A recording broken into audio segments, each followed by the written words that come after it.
Believers, let me encourage you. Stop going on social media. Let me advise this. Stop going on social media to attack preachers. It's not fashionable. It's a bad culture we are selling to the world. If it's an unbeliever attacking a preacher, that's all right.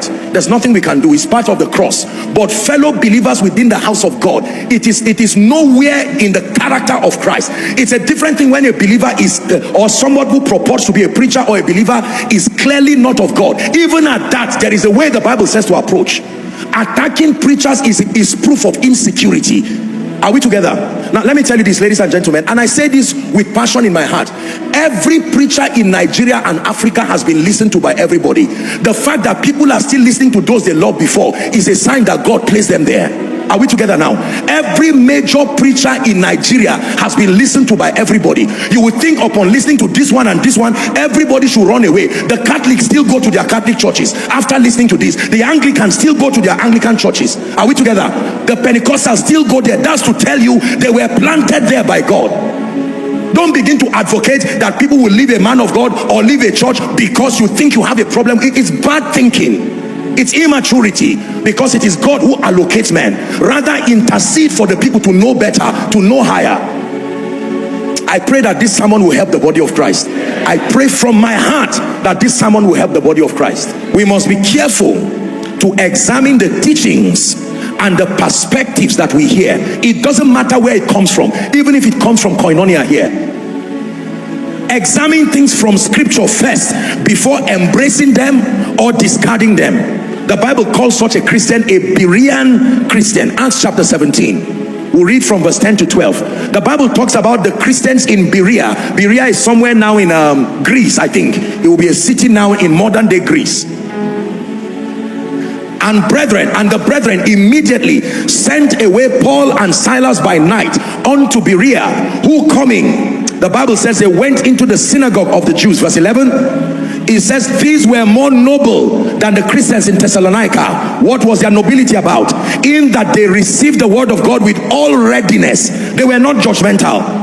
However, after receiving the word with readiness of mind, they searched the scriptures daily whether those things were so. As a result, verse 12, many of them believed. They trusted the things that they heard, not just because a preacher said so, because they had found it true by searching. They also had honorable women, which were Greeks and men, and they were not a few. Let me tell you this, ladies and gentlemen.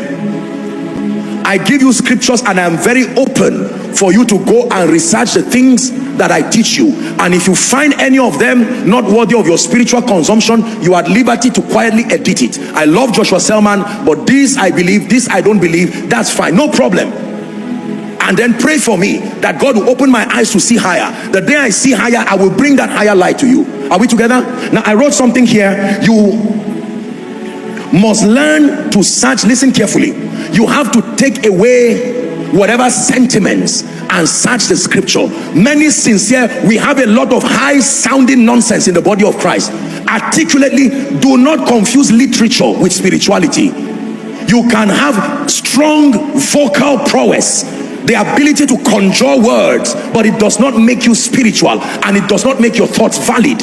If you understand anything about literature and communication, communication appeals to the strings of your psyche. It gets to your heart. You can hear a man speak, a woman speak, and my goodness, they know how to put the words together in such tapestry of intelligence. And someone else may not be as articulate. Linguistically, he may not be as articulate, but when you examine what he or she is saying from the lens of scripture, you will find out that they were actually correct. It's just that they could not give language to their expression. Be a Berean Christian.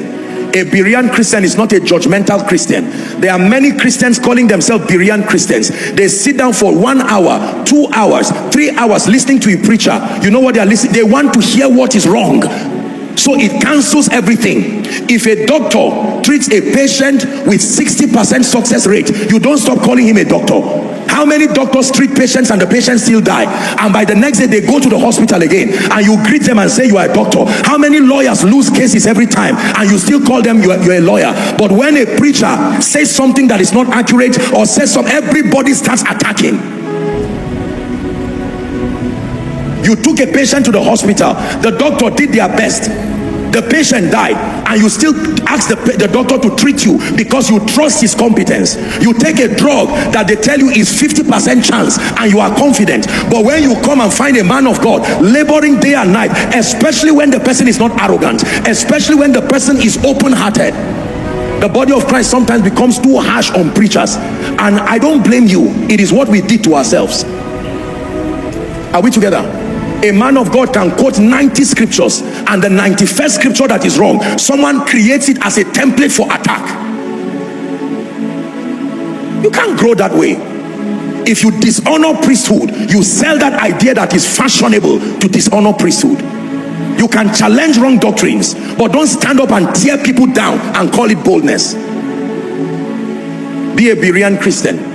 No matter who you hear, beginning from me, no matter who you hear, have the courage. And any man of God who loves Jesus and loves his people will be secured enough. There's nothing to hide. Give them an opportunity to sit with God's word. That's why I tell you to listen to my teachings again. I listen to my own teachings. I take corrections. I make adjustments. I make further researches. That's why sometimes you can hear me teach on a topic I have taught before, but this time around I gave you 3 keys that time. I will give you 6 keys now because I have grown. I can't imagine standing here and calling the names of preachers and tearing them down and say it's a terrible orientation. You don't find it supported anywhere in scripture. Do you know most of the people who talk about men and women of God in the body of Christ, they've not listened to up to 5 of their messages. Usually it comes from jealousy and hatred. We must grow as a body. When I was a child, I taught like a child.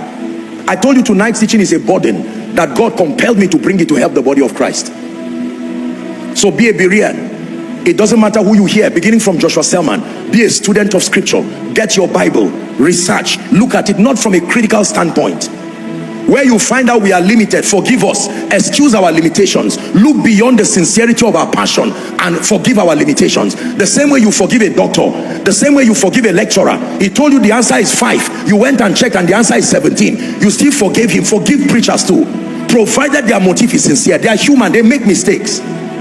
Not don't pick on any sermon and everything and you shamelessly go around tearing people. And unbelievers, there used to be sacredness to priesthood.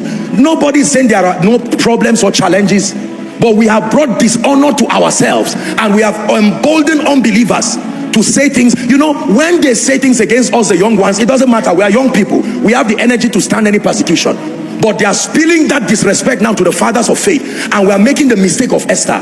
We are happy provided it's not your pastor they insult. What makes you believe when they start insulting people, it will go around like the hand of a clock? If everybody says stupid, they are wrong. But if Apostle Joshua Selman says stupid, I am right because I'm the one who said it. No, it's idolatry. We must be Bereans. Who is learning? Use your time for something more valuable. Build the kingdom, build businesses, employ labor, bring glory to the name of the Lord.